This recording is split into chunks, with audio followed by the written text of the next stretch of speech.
माननीय सदस्यगण, 0 ओवर में जो सदस्य आज नहीं बोल पाए हैं उन्हें अगली बार मौका दिया जाएगा। आइटम नंबर 22, दिवाला और शोधन अक्षमता संहिता संशोधन विधेयक 2025। माननीय सदस्य सुश्री कंगना रनौत जी। माननीय अध्यक्ष महोदया, मैं insolvency and bankruptcy code amendment bill 2026 का पूर्ण समर्थन करती हूं। मैं इस ऐतिहासिक और दूरदर्शी बिल के लिए हमारे प्रधानमंत्री श्री नरेंद्र मोदी जी और वित्त मंत्री श्रीमती सीतारमण जी का बहुत बहुत आभार व्यक्त करती हूं। एक वक्त था जब कांग्रेस के प्रधानमंत्री जो हैं बड़े बड़े उद्योगपतियों के जो लोन हैं वो फोन पर कराया करते थे, और इस बात में कोई भी संशय नहीं है कि जैसे नेता होते हैं वैसी ही जनता होती है, जैसे राजा होते हैं वैसी ही प्रजा होती है। और इसका सबसे बड़ा प्रमाण महोदय जी हमें 2016 में मिला, जब आईबीसी पहली बार आया और हम सब ने देखा कि एनसीएलटी में जो 87% जो केसेस थे उनके जो सेटलमेंट वर्थ 13.9 लाख करोड़ के थे, आईबीसी आते ही वो सेटलमेंट बिना कोर्ट जाने से पहले ही प्री एडमिशन स्टेट पर ही वो सेटल हो गए।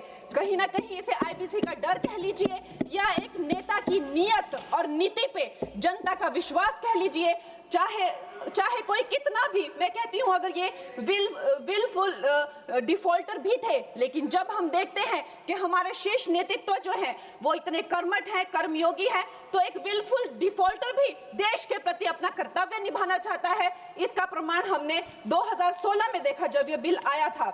इस बिल का सबसे बड़ा सुधार है महोदय जी, आईबीसी का सबसे बड़ा प्रमुख सुधार है जो एनसीएलटी को जो है 14 दिन का जो विंडो मिला हुआ है, जिसका ट्रिब्यूनल को जो है 14 दिन में ही ये बताना पड़ेगा कि वो ये केस ले रहे हैं या नहीं ले रहे हैं। तो जो क्रेडिटर्स को जो भी असुविधा होती है, जो भी कानूनों की अस्पष्टता रहती है या प्रक्रियागत जो देरी रहती है, उससे हमें बहुत छुटकारा मिलेगा।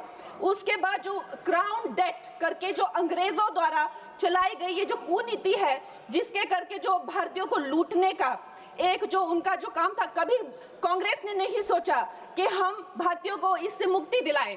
ये काम भी हमारे यशस्वी प्रधानमंत्री नरेंद्र मोदी जी ने कहा किया कि जब भी कोई बैंक कहीं से रिकवरी करेगा तो वहां सरकार को अपनी टांग अड़ाने की जरूरत नहीं है।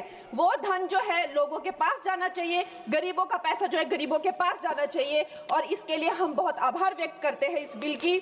और प्रधानमंत्री जी महोदय जी, बैंक जो है किसी भी अर्थव्यवस्था का जो है वो आधार होते हैं। बैंकों की इतनी खस्ता हालत की हुई थी, 5% से लेकर 20% उनका सिर्फ मात्र रिकवरी रेट था।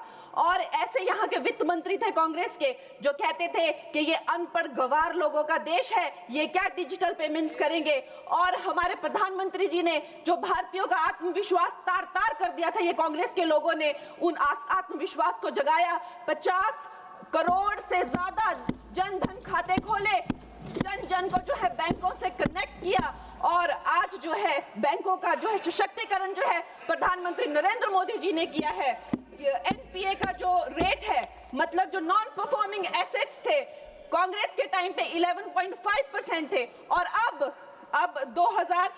मार्च 2025 में वो घटकर 2.25% हो गए हैं। लेकिन राहुल जी क्या कहते हैं कि हमारी इकोनॉमी तो डूब रही है, कहीं कहीं जाके वो देश के बारे में इतना गंदा बोलते हैं। उनको एक ट्यूशन देनी चाहिए और उनको बताना चाहिए कि 3% जो है ग्लोबली एक्सेप्टेबल है, it is in a very good position, और उनको शर्म आनी चाहिए। हर जगह जाकर जो है भारत की इकोनॉमी के बारे में इतना गलत बोलते रहते हैं।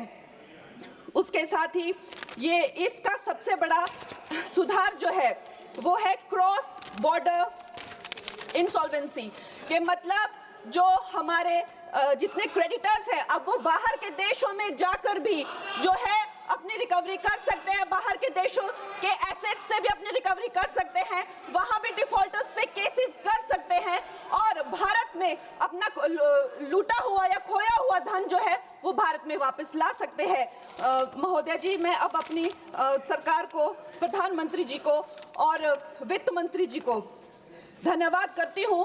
उनकी रिफॉर्म, परफॉर्म, ट्रांसफॉर्म का जो मूल मंत्र है इस बिल से वो धरातल पे आया है और ये भारत की आर्थिक शक्ति और पारदर्शी व्यवस्था का जो है जीता जागता प्रतीक है।